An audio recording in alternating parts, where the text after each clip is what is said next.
салом бинандагони азиз ва хуш омадед ба пахши мустақим ки аз студияи марказӣ дар шаҳри Прага тақдим мешавад. имрӯз 25 ноябр аввали ҳафтаи корӣ аст ва дар нашри навбатии барномаи ахбори озодӣ ин мавзӯъҳоро ба баррасӣ гирифтаем. беш аз $5 миллиард интиқоли пули муҳоҷирон ҳанӯз ҳам шоҳрагӣ даромади иқтисодии Тоҷикистон боқӣ мемонад. ягон соҳаи хориҷии халқи мамлакат мисли самти муҳоҷирати меҳнатӣ имконият надорад ки ҷамъият ва давлатро аз ҷиҳати молиявӣ дастгирӣ намояд. вакилони рус пешниҳод доранд ки камбуди буҷаи Русия аз ҳисоби боло бурдани нархи патент ва боҷи давлатӣ ҷуброн шавад. Например, можно 50% поднять саму стоимость патента. ва президенти Ӯзбекистон раиси хадамоти амнияти ин кишварро аз вазифа барканор кард. ҷанҷол дар миёни наздикони Шавкат Мирзиёев аст ва ё монеагузорӣ ба таҳқиқи яксӯи қасд. мақомоти Тоҷикистон дар чанд соли ахир аз ифшои ҳаҷми пуле ки муҳоҷирон ба кишвар ворид мекунанд худдорӣ намуда саҳми онҳоро дар рушди иқтисоди кишвар ба чашми кам мебинанд. аммо ҳафтаи гузашта дар як нишаст дар душанбе саҳми муҳоҷирон дар пешрафти иқтисоди Тоҷикистон эътироф карда шуд. ин ҳамоиш бо ҳузури олимон, коршиносон ва масъулони бахши муҳоҷирати меҳнатӣ баргузор гардида дар он роҳҳои афзоиши бештари даромади муҳоҷирон ва ҳалли мушкилҳои ҷойдошта барои корҷони тоҷикро баррасӣ намуданд. идома дар гузориши Алишер Зарифӣ ва Амир Исоев. дар таърихи навини Тоҷикистон ягон соҳаи хориҷии халқи мамлакат мисли самти муҳоҷирати меҳнатӣ имконият надорад ки ҷамъият ва давлатро аз ҷиҳати молиявӣ дастгирӣ намояд. ҳаҷми пули интиқолии муҳоҷирони тоҷик қариб ба нисфи маҷмӯи маҳсулоти дохилии Тоҷикистон баробар будааст. ба қавли Анвар Бобозода, раҳбари тарҳи муҳоҷират дар низоми Академияи улум, муҳоҷирон дар соли 2022 беш аз $5 миллиард $220 миллион ба кишвар ворид намуданд. ин маблағ ба 49.2% маҷмӯи маҳсулоти дохилӣ баробар аст. маблағҳои интихобшудаи муҳоҷирон даҳо баробар аз даромади содироти мамлакат барои фурӯши маҳсулоти миллӣ дар бозорҳои ҷаҳонӣ ва аз ҳаҷми сармояи хориҷӣ зиёдтар мебошад ки он муҳоҷиратро бо қисмати аз ҳама муҳими маблағгузории иқтисодии Тоҷикистон табдил дода истодааст. дар ин слайд нишондиҳандаҳои маҷмӯи маҳсулоти дохилии кишвар, ҳаҷми интиқоли пул ва тамосиби он ба маҷмӯи маҳсулоти дохилии мамлакат, ҳаҷми сармоягузории мустақими хориҷӣ дар Тоҷикистон барои давраи то соли 2022 оварда шудааст. ҷаноби Бобозода мегӯяд, омори расмии Вазорати рушди иқтисоду хадамоти гумруки кишвар бозгӯи онанд ки пули муҳоҷирон назар ба маблағи маҳсулоти содиротии кишвар зиёдтар аст. вай ба радиои Озодӣ шаҳр дод ки арзёбиёяш бар пояи маълумоти расмии идораҳои давлатии Тоҷикистон буда, дар соли 2024 низ саҳми муҳоҷирон дар рушди иқтисоди кишвар назаррас боқӣ мондааст. моёншо Маҳмадбекзода, директори пажӯҳишгоҳи меҳнат, муҳоҷират ва шуғли аҳолӣ гуфт, фаъолияти муассири диаспораҳои тоҷик дар Русия метавонад ба беҳбуди кори муҳоҷирон ва афзоиши даромади онҳо таъсири мусбат расонад. шуморае ки зиёда аз 80 ҷамъият аст, ҷамъиятҳоанд ки амал карда истоданд. имрӯза асосан интиқоли пули муҳоҷирон дар тамоми давлатҳо вобаста ба ҳамин ҷамъиятҳо аст. агар ино мустаҳкам бошанд, агар ино дар давлати қабул дар сатҳи масалан имрӯза сиёсӣ интегратсия ёфта бошанд, на балои иқтисодӣ, мо медонем ки ҷамъиятҳои мо бисёр ҳам фаъоланд, ҷиҳатҳои иқтисодӣ бад нестем, лекин мутаассифона ҷамъиятҳои мо имрӯза масалан тоҷиктаборони мо дар шакле ки шакли сиёсӣ дар назар дорем дар давлати Россия камтар мо нисбат ба дигар давлатҳо дар назар дорем, Армяну ва Азарбайҷон пасттарем, ки заифтар аст, дуруст аст. ки имрӯз масалан ин теъдоде ки масалан ин гапҳое ки мо мешунавем, агар дар Думаи Россия мо чанд депутат агар тоҷиктабор медоштем, мумкин аст ин бо беҳтар буд. муҳоҷирон дар баробари таъмини хонаводаҳояшон дар бунёди иншооти гуногун сам гузоштаанд. ба иттилои расмӣ, соли гузашта онҳо бо 300 миллион сомонӣ 206 иншоотро дар Тоҷикистон сармоягузорӣ карданд. маълум нест онҳо ин корро ихтиёрӣ анҷом доданд ё бо супориши мақомот. суҳбатҳо аз нақши пули муҳоҷирон дар пешрафти Тоҷикистон дар ҳолест ки баъди ҳамла ба толори Крокус фишор ба муҳоҷирони тоҷик дар Русия ва ихроҷи онҳо аз ин кишвар зиёд шудааст. бо таваҷҷӯҳ ба ин бонки ҷаҳонӣ дар гузориши ахири худ пешгӯӣ карда буд ки мумкин аст соли 2024 интиқоли пули онҳо ба Тоҷикистон кам шуда ин ба вазъи иқтисод таъсир гузорад ва суръати рушдро суст кунад. феълан манбаи асосии даромади муҳоҷирони меҳнатии Русия буда дар ин нишаст таъкид шуд ки танҳо рӯ овардани корҷоён ба ин кишвар дуруст набуда, тағйири самти муҳоҷирати меҳнатӣ муҳим аст. чунин ба назар мерасад ки масъалаи кору даромади муҳоҷирон дар Русия низ бештариҳоро ором намегузорад. мақомоти Русия ҳамоно фишор болои муҳоҷирони кориро бештар карда, вакилони ин кишвар барои маҳдуд намудани фаъолияти онҳо қонунҳои нав ба навро қабул доранд. дар баробари он ки чанд моҳ ба ин тараф кори шаҳрвандони хориҷиро дар бахшҳои мухталиф манъ карданд, акнун пешниҳод доранд ки нархи патент ба таври дандоншикан боло бурда шавад. чуну чарои ин мавзӯъро аз ҳамкорам Мумин Аҳмадӣ мешунавем. Например, можно 50% поднять саму стоимость патента. در روسیه میخواهند ارزش اجازتنامه کار یا پتنت برای مهاجران مهنتی 50% بالا برده شود. این پیشنهاد را الکسی نیچایف رهبر حزب آدمان نو در ملاقات با ولادیمیر پوتین پرزیدنت روسیه در میان گذاشته است. این یک مسئله بسیار حساس است، اما فکر میکنم امکان دارد که سال آینده مهاجران به بودجه ما 85 میلیارد روبل وارد کنند. آن را خیلی باید با دقت تنظیم کرد. مهم از حد نگذراندن است. حالا وضعیت چنین است که مهاجران در مسکو ماه 90,000 روبل کار میکنند. درآمد آنها سالانه حدود 1.5 میلیون روبل می شود و نرخ پتنت در یک سال 90,000 روبل را تشکیل می دهد. این مبلغ از پولی که صاحبکاران ما و حتی کارگران عادی پرداخت میکنند کمتر است.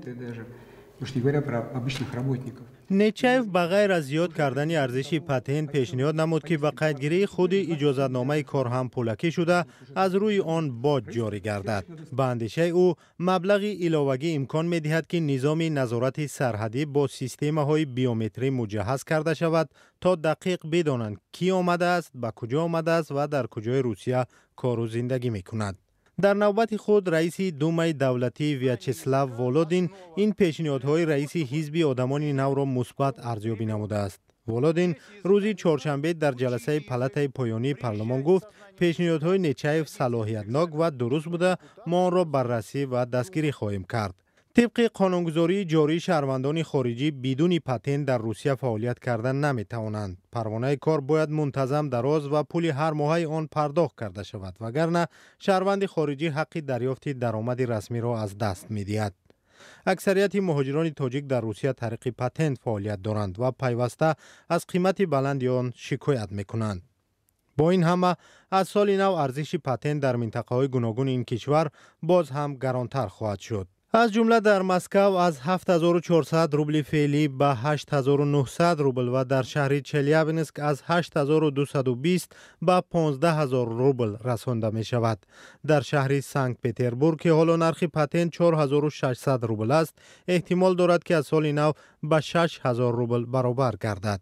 این در حالی است که در روسیه از اول سال جاری بیش از 43000 اجازتنامه کاری مهاجران مهنتی را بیکار کردند که این نسبت به سال گذشته 3 برابر بیشتر بوده است. وزارت کارهای داخلی این کشور گفت پتنت آنهای بیکار شده است که نهاد را سر وقت درباره گرفتن اجازتنامه کار آگاه نکردند.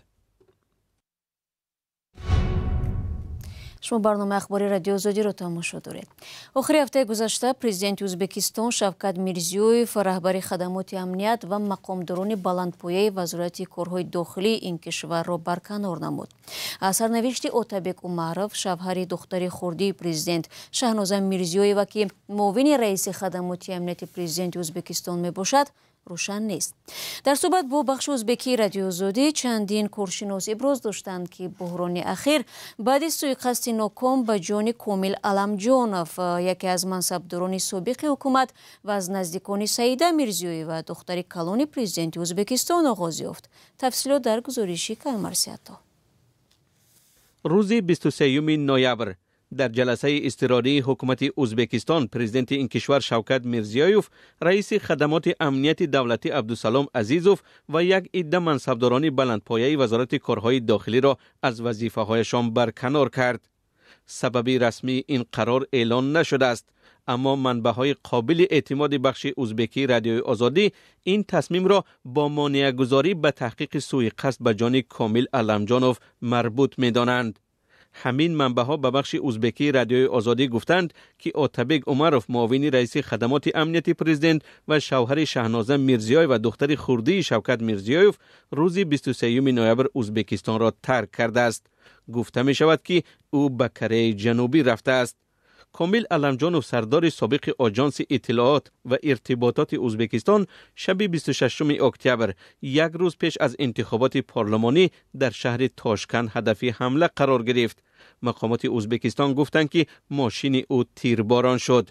علمجانوف 40 ساله و رانندش نجات یافتند، اما سوءقصد به جان یک عضو سابق حکومت ازبکستان را تکان داد. مقامداران ازبکستان ابراز داشتند که چند متهم دستگیر شده است. به نوشته خبرنگاران بخش ازبکی رادیوی آزادی، یکی از بازداشت‌شده‌ها شاهرخ احمدوف راننده صاحبکار جولان یونوسوف می باشد که با آتابک عمروف رابطه نزدیک دارد. گفته می شود که خود جولان یونوسوف در کره جنوبی پناه برده است. تحقیق بخش ازبکی رادیوی آزادی ارتباط او و گمانبران دیگر را به جنایت‌های سازمان یافته، سوءقصدهای پیشینه در ترکیه و مقامات بلندپایه ازبکستان از جمله آتابک عمروف نشان داده است. کامیل علمجانوف در ماه سپتامبر امسال زیر فشار از مقامش استعفا داد و پیشتر دولت پنهانی را آشکار کرده بود که به گفتش زیر نظارت آتابک عمروف و مأموران وفادار امنیتی کار میکند. پیشتر منابع بخش ازبکی رادیوی آزادی نیز گفته بودند که روابط آتابک عمروف و کامیل علمجانوف چند مدت باز بد است. آتابک عمروف در سال 2016 معاون رئیس خدمات امنیتی پرزیدنت ازبکستان شد و همواره در شبکه‌های اجتماعی همچون پشتیبان ورزش نمایان می شود. منابع نزدیک به تحقیق حمله به علمجانوف تخمین میزنند که ممکن است حمله‌وران کوشش داشتند از نفوذ افزاینده و رابطه‌های نزدیک او در حکومت پیشگیری کنند. کامیل علمجانوف از پشتیبانی سعیده میرزیایف 39 ساله دختر کلانی شوکت میرزیایف بهره‌ور بود. سعیده میرزیایف را وارث احتمالی پدرش می‌دانند.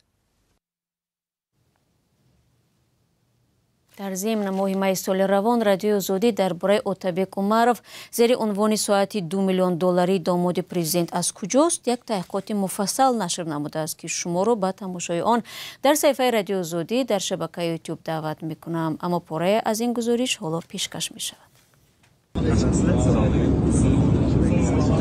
معاون رئیس خدمات امنیت پرزیدنت ازبکستان آتابک عمروف همراه با هواداران به تماشای قوازمایی نهایی جام آسیا در میان فوتبالبازان تا 23 ساله شتاب دارد. پرواز چارتری هواپیمای ایروبوس 303 که فدراسیون فوتبال ازبکستان تشکیل کرده بود 3 می از تاشکند به قطر و روز بعد به تاشکند برگشت. نرخ میانه اجاره یک ساعته چنین هواپیما به $18,000 برابر است. همین طریق اندوه سپرندگان ازبکستان برای این پرواز تخمینا $5 میلیون پرداخت کردند. آیا شما میدانید که یک مسافر این هواپیما می توانید ساعت دستیش را فروخته مبلغ آن را برای پرداخت 4 پرواز چارتری شبیه مصرف کند؟ کیست این مسافر؟ این مسافر داماد خردی پرزیدنت ازبکستان آتابک عمروف است. در عکس فیسبوکی دیده می شود که آتابک محمد علیویچ صاحب ساعتی است که قریب $2 میلیون نرخ دارد. و علی لاریجانی مشاور بلندپایه رهبر جمهوری اسلامی ایران میگوید مسئولین نظامی و سیاسی ایران در حال آماده سازی پاسخ به اسرائیل هستند و در حال حاضر راههای مختلف و شیوه چگونه عمل کردن را بررسی میکنند. او در گفتگویی که خبرگزاری تسنیم نزدیک به سپاه پاسداران انقلاب اسلامی آن را روز 24 نوامبر نشر کرد گفت جزئیات این پاسخ بنابر آنکه به امنیت ملی وابسته است حالا رسانه‌ای نمیشود.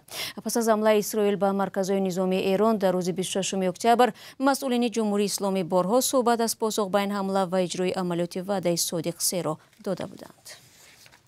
و دوستان عزیز برنامه ما در اینجا به آخر میرسد. سپاس که با ما بودید. خبر و گزارش از این بیشتر چون همیشه میتوانید در وبسایت azadi.org و همگونه صفحه های ما در شبکه‌های اجتماعی پیدا کنید. ما شما رو فردا منتظریم. خود را احتیاط کنید. از آن وقت و نگهبان هر یک شما باشید.